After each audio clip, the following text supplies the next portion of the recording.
Olá, meu nome é Kiara Contó, estudante do curso de Letras Português e Inglês da PUC do Paraná. E este podcast foi preparado para a disciplina de Literatura Brasileira Contemporânea. Hoje será abordado o tema de literatura moderna, com ênfase em toda a trajetória da lírica e temática da poesia de cada fase, e também sobre João Cabral de Melo Neto, com seu poema O Relógio, e Guimarães Rosa, com a magnum opus Grande Sertão Veredas. O modernismo inaugura no Brasil com a Semana da Arte Moderna de 1922, onde foi recebido com opiniões muito distintas. Ou seja, críticos acostumados com o parnasianismo receberam este movimento duramente. Em contrapartida, aqueles que já acompanhavam os movimentos chamados de vanguardas europeias se deleitaram ao ver algo legitimamente brasileiro. A Europa do começo do século XX havia passado pelos horrores da Primeira Guerra Mundial e por vários sentimentos de renovação, dando origem ao surrealismo, ao dadaísmo com sua crítica ao lógico e principalmente o expressionismo, com análises do ser, e o futurismo, com odes ao novo e ódios ao passado. Estes dois últimos foram o viés do estopim modernista, onde quis se romper com o passado e inaugurar uma literatura brasileira de fato. O mais interessante de todo este processo no Brasil é o viés. 1922 marca o centenário da independência e a proclamação da República não tinha nem 40 anos. Então, em meio a todos esses processos, os agora vanguardistas brasileiros decidiram por parar de seguir cegamente as tendências europeias, movimento dito antropofagia, e focar naquilo que era nacional. Com as revoluções literárias de 1922 e um grande movimento nacionalista na literatura brasileira, surge, depois de 8 anos, um aprimoramento deste primeiro, agora chamado regionalismo, quase como um nacionalismo de cada parte do Brasil. Na dita geração de 45, por sua vez, não considera todo o cenário pós-Segunda Guerra como divertido e satírico, mas sim um momento de introspecção, do real sentido do que é ser humano no mundo e de abraçar o que é concreto. É o que dita o poema O Relógio, de João Cabral de Melo Neto. A primeira estrofe, onde somos apresentados às caixas e gaiolas, tem uma forte herança do surrealismo como forma de retratar a realidade com outro olhar.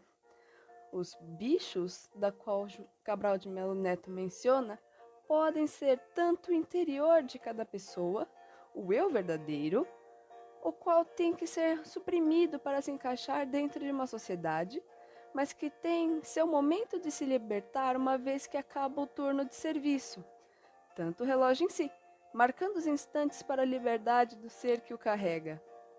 Já no âmbito da prosa, a geração de 45 carrega o regionalismo do movimento anterior, mas o adaptando para algo mais intimista e, ao mesmo tempo, abrangente dentro dos conceitos dados.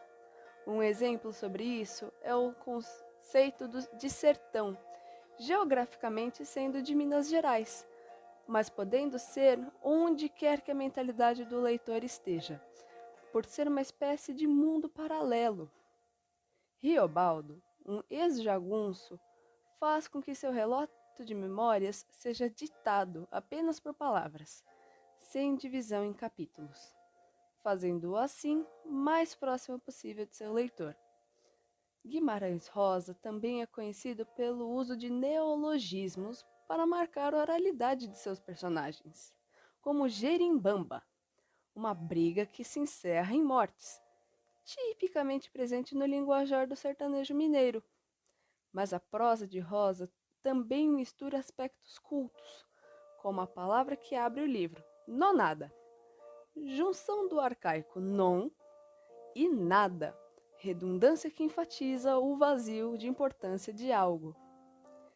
Estes autores deixaram uma grande marca na literatura mundial, mas em grande parte e pompa na nacional, sendo fonte de inspiração para vários novos escritores que surgem em blogs e redes sociais, e até mesmo no mundo da cinematografia.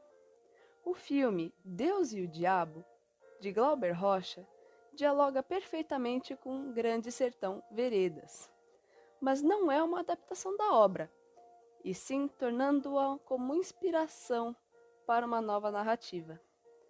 Neste século, encontramos muitos casos como este citado, de prosas se tornando filmes e séries, ou até mesmo poesias, pinturas e até mesmo histórias em quadrinhos. Ainda citando a grande obra Grande Sertão Veredas, houve um grande lançamento no ano de 2014, sua adaptação aos quadrinhos. Por ser uma fonte multimodal, ou seja, ter mais de uma fonte de comunicação, verbal e não verbal, a última representada por imagens, se faz bem atual e chamativa para um leitor jovem, que deseja entender a grandiosidade rosiana, de maneira leve e rápida, sem perder sentidos e características. Em poucas palavras, o modernismo do Brasil foi um movimento inovador e trouxe clareza ao que significa escrever como um brasileiro e como enaltecer uma cultura tão rica. Ao longo desta pesquisa, foi possível notar a ação do tempo e contexto na lírica, e modos de como abordar certos temas, como o início da introspecção no período pós-moderno.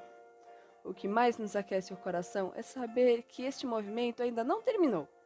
Há diversos Guimarães Rosa e Clarice Lispector produzindo neste exato momento. Basta observar atentamente aos blogs e páginas dedicadas a essa linda ciência.